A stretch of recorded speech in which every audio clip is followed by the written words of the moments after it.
হুশিয়ান হইছস? হ্যাঁ, চালাক হইছস? ইফটিজিং করস? হ্যাঁ, আপনি ছাড়, ওর বয়স কত? এই বয়স কত তোমার? আপনি প্লিজ ছাড়। তোর সাহস, এই বয়সে ইফটিজিং করে? বড় হয়ে কি হবে? বড় হয়ে কি হবে? বড় হয় আপনার মতো হবে। কি বললা তুমি? আপনি প্লিজ এখান থেকে যান তো, সামনে প্লিজ যান।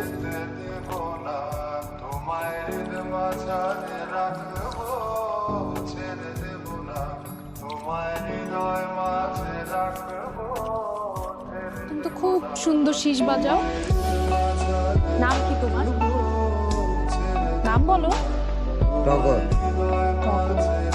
টগর খুব সুন্দর নাম। তো টগর, তুমি কিসে পড়ো? ক্লাস 10-এ। ক্লাস 10-এ পড়ো।